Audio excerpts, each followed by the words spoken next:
Hello everyone, welcome to the episode of Whiteboard series. In this episode, I'm going to talk about life of animals. So we are doing this session because we have to know how do animals feel, like how their consciousness works when compared to ours. So that is why this video is done. So let us first try to see the life of a cat. So let's say there is a mommy cat and she has got 3 kittens after reproducing. That is through the Swadhisthana chakra, through the act of sex.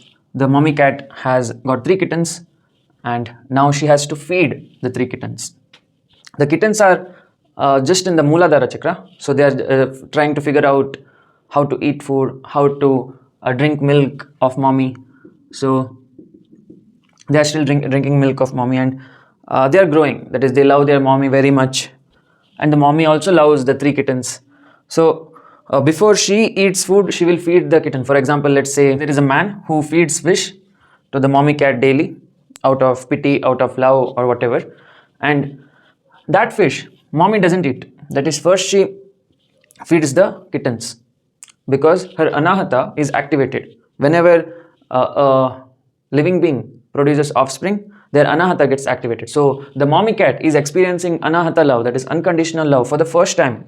She is not yet experienced. That is, before she was pregnant, before she had babies, she didn't know what is anahata love. She only knew the below 3 chakras, that is of food and sleep, Mooladhara chakra, the act of sex, Swadhisthana chakra, and power, Manipura chakra. So she only knew about the lower 3 chakras and their desires. But now she's getting to experience a new chakra called as anahata. That is, she's feeling love towards her children. She's not eating before the kittens eat. So that is something very unusual to see in an animal. You may get to see in a human, because human obviously has anahata chakra, vishuddha chakra, agna chakra, sahasrara. But a cat does not have the upper 4 chakras in a strong manner. It only has the lower 3 chakras in a strong manner.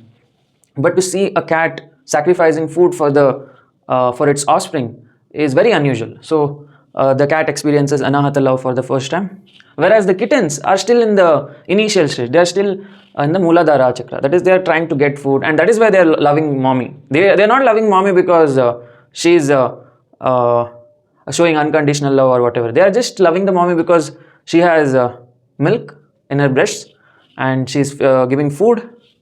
And she's bringing food, she's hunting food, so whatever. It's a conditional love that the kittens are feeling towards the mommy cat. Now, the mommy cat is getting to experience new kind of love. And this is how the Anahata chakra is activated in cats after reproduction. So slowly, the cat in the next life, when it experiences love, it becomes a dog. That is, so now let's say there is a consciousness inside the cat. First, let's say there is a consciousness inside kitten. So the kittens will start hunting. So the kittens will find insects. So let's say the kittens will eat the butterfly. No mercy. That is, they don't have any kind of empathy and all. They just eat insects. It may be lizards, spiders, cockroaches. So they'll just eat. No mercy. They'll tap on the insect and they'll kill the insect, torture the insect, whatever. And finally, they'll eat it. So only their Mooladhara is active. So is there the male consciousness? So as I told in the previous videos, when the universe first got created, it got splitted into 2 forms. The consciousness got splitted into the pure masculine and the pure feminine. So the masculine consciousness is nothing but the Sadashiva, and feminine consciousness is nothing but Mahavidya Tripura Sundari. So the consciousness itself, which is pure vibrationless consciousness, which doesn't have any dreams, thoughts, pure nothingness, pure void, like a black hole. So when that consciousness split into 2, it was male consciousness and female consciousness. So the male consciousness is just a watcher. It doesn't want to be a part of the Maya. Whereas the female consciousness is a creator. It creates a lot of Maya because it's the creative side of the consciousness. Now, under the creative side, that is under Mahavidya Tripura Sundari's womb, there are a lot of Vishnus. There is small baby Vishnus. So these baby Vishnus are nothing but the causal beings called as Garbhodakshaya Vishnu. And inside their Maya, there are many Kshirodakshaya Vishnus. That is the astral beings, human beings, animals. So all the Kshirodakshaya Vishnus. So the feminine consciousness, that is Mahavidya Tripura Sundari's womb, has many causal beings. The causal beings are the universe creators. So they have the ojas stored until the Sahasrara chakra. So through the Sahasrara, through the Agna, they are creating universes, multiple universes, and those causal beings have many dreamers inside the universe called as human beings, astral beings, and animals, birds, insects, etc. So inside the universe, there are many Kshirodaksha Vishnu, small Vishnus. They are also part of the Maya. So all the characters that you see, it may be Ramesh, Suresh, your professor, your relatives, your friends, your parents, everything, every character is a part of the Maya, part of the feminine consciousness. Now, who is the male consciousness? The male consciousness never becomes a part of the Maya. It just watches. It wears the spectacles and watches the Maya. So what are the spectacles that I'm talking about? The spectacles are nothing but the body and mind. So the body of the male consciousness is our five senses, and the mind is also another set of spectacles. So basically it's like headset. The body is an headset, mind is also a headset. So the male consciousness is forced by the female consciousness to watch, because when the consciousness was in the pure vibrationless state, that is in the Brahman state, it didn't do anything. But when it started doing something, it also wanted to impress something, impress someone. Let's say it got splitted into like a motherly figure or daughterly figure, and also it got splitted into a fatherly figure. So in Tantra, that daughterly figure is called as Tripura Sundari or Shodashi. So Shodashi is like a 16-year-old girl. So our consciousness got splitted into a 16-year-old girl, and that 16-year-old girl is creating a lot of Maya. And in return, she's telling her dad, that is the masculine consciousness, to watch the creation.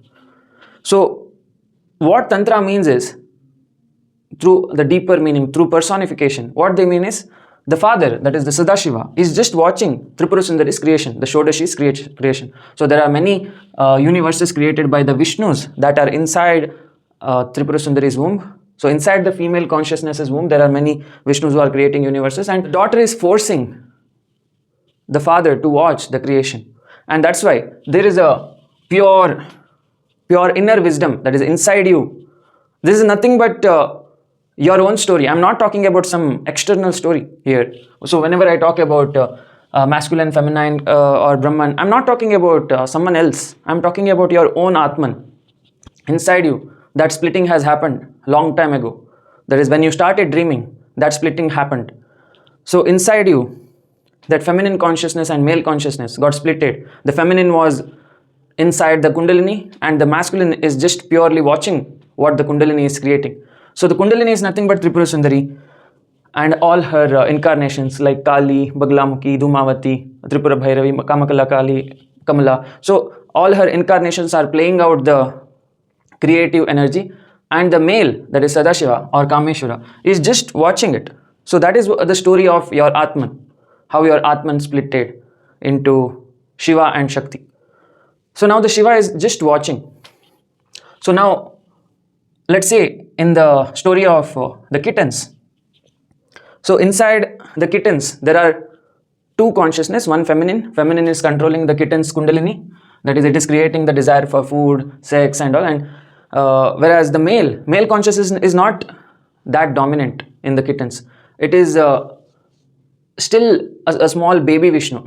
That male consciousness is still a baby Vishnu, and it is just trying to figure out what is this dream all about. So the kitten is very curious. It goes behind trees, it goes behind bushes, tries to protect itself from danger. It's always in the survival mindset, that is the Mooladhara Chakra mindset. Slowly it becomes big. The kittens, after killing so many insects, after eating so many insects, finally it becomes big and it becomes a cat, like a full-grown motherly cat or a fatherly cat.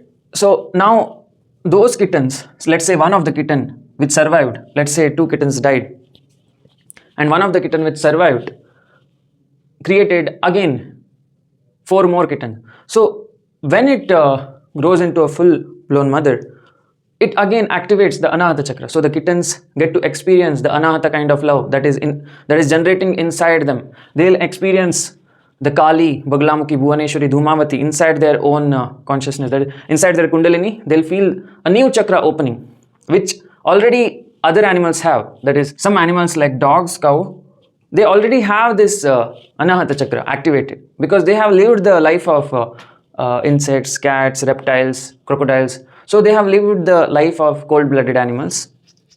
and they have lived the life of cats. They have lived so many reptilian species also. So they have crossed the Manipura chakra. The cows, dogs have crossed Manipura chakra, and they have gotten the Anahata chakra, whereas the other animals get Anahata chakra only during that is after reproduction. Whenever they produce babies, that time they feel that unconditional love towards the babies, and they give food to the babies before they eat it themselves.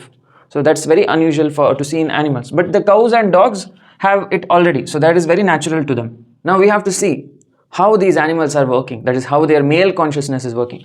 We know how the female is working, that is female slowly develops new chakra, that is Anahata, Vishuddha. So Vishuddha is there in all animals, but they are not that developed, that is Vishuddha chakra can only bark, do meow, or do some roar. So they can just communicate in very minimal language, and that's why Vishuddha is not that strong in the animals. Whereas in humans, it is very developed. We can communicate every peculiar details to the other person very clearly. So there is no misunderstanding when it comes to humans. So Vishuddha chakra is very active. Whereas for astral beings, the Agna chakra is very active. They can just communicate through their Agna chakra, that is through thoughts. Just by sending thought forms, they can communicate. Whereas causal beings need not communicate because they have an entire universe that is being created by their Sahasrara. So causal beings are in the Sahasrara, astral beings in Agna chakra, human beings are still in the Vishuddha chakra of communication. Animals are still in the lower 4 chakras when it comes to communication. That is how their feminine consciousness works, that is the Kundalini, which is creating desires. And the male consciousness is just watching.